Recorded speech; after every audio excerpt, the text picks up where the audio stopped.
लेकिन एक बड़ी दिक्कत क्या होती है जब आदमी दिन भर काम करे, कुछ खाने का ऑप्शन ना मिले, एकदम से उसे लगी बहुत भूख। मैं इराक वॉर के अंदर गया था, सुबह से रात तक रिपोर्टिंग करता था, और वहां पे खाने में 2 पीस उबला हुआ चिकन मिलता था और एक रोटी मिलती थी $5 की। उससे ज्यादा किसी को खाना वहां पे अलाउड नहीं था। लेकिन एक्सट्रीम भूख लगती है। जब एक्सट्रीम भूख लगे उस सिचुएशन में इंसान को क्या करना चाहिए, कितना खाना चाहिए, कितना अवॉइड करना चाहिए, कितना पेट खाली रखना चाहिए, ताकि आपका पेट का इकोसिस्टम, कब्ज का इकोसिस्टम, आपके पाचन का इकोसिस्टम काम कर सके।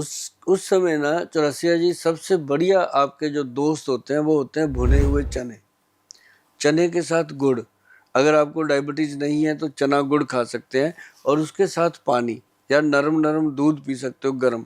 तो उससे क्या होता है कि पेट की तृप्ति हो जाती है। चना जो है ना जी, वो पेट को भरने में सबसे सक्षम चीज़ होती है। जैसे हम भी गाड़ी में रखते हैं, जहाँ भी भूख लगी चने खा लो, फालतू बाजार की चीज़ ना खाओ। तो उससे क्या होता है, पेट का पोषण होता है। और मुझे याद नहीं कभी कब्ज हुई हो, ऐसी चीज़ों से कब्ज होती भी नहीं है।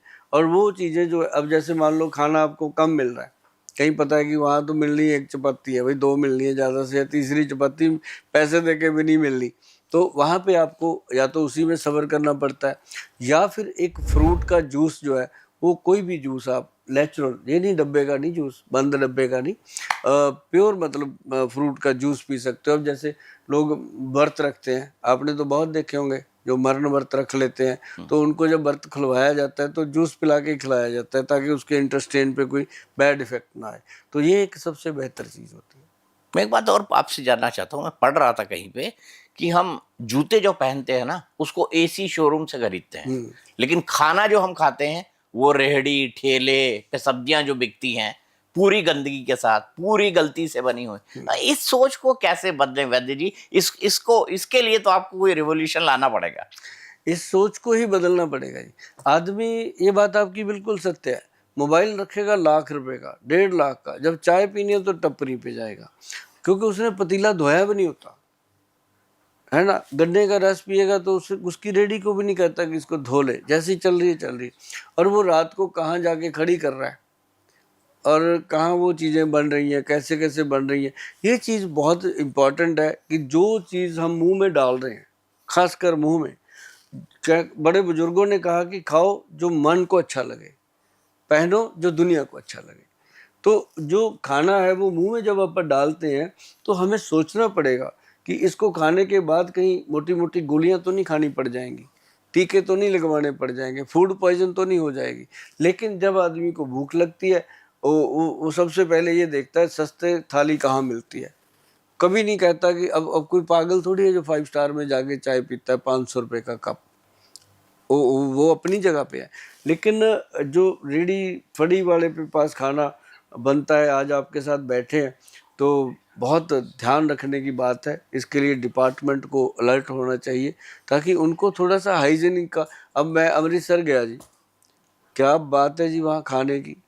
वहाँ जाके मुझे लगा कि लोगों को और कोई काम ही नहीं है, बनाने वालों को बनाने से बेल नहीं मिलती, खाने वालों को खाने से बेल नहीं मिलती।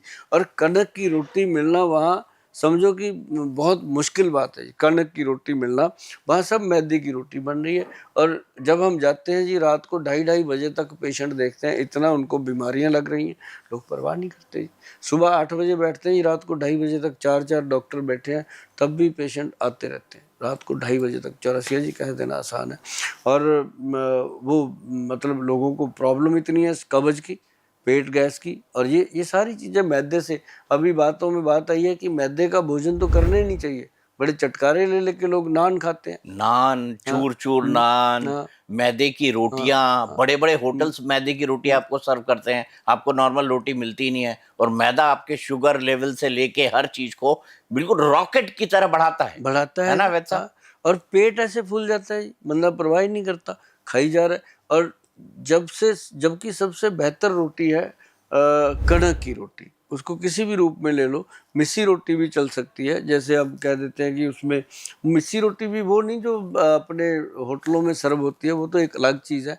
लेकिन जो अपन मल्टी ग्रेन लेकर के उसको बनाते हैं, तो वो बहुत बेहतर चीज़ें हैं। अच्छा, एक बात और बताते हैं आपको कि जिन लोगों को बहुत ज़्यादा पेट और गैस की प्रॉब्लम रहती है, वो चोकर वाला आटा खाएं। छाने ना उसको, बिना छने उसकी रोटी बना के खाएं। और एक ज्यादा फाइबर होगा उससे। हाँ, फाइबर ज़्यादा होगा। और सलाद जरूर खाएं सुबह सुबह 3-4 चीज़ों का, तो ये फाइबर से ही पेट साफ हो जाता है। मेरे पास बहुत पेशेंट आते हैं जैसे, जो कहते हैं गुल साहब हमने अपने कब्ज को अपने आप कंट्रोल में रखा हुआ है,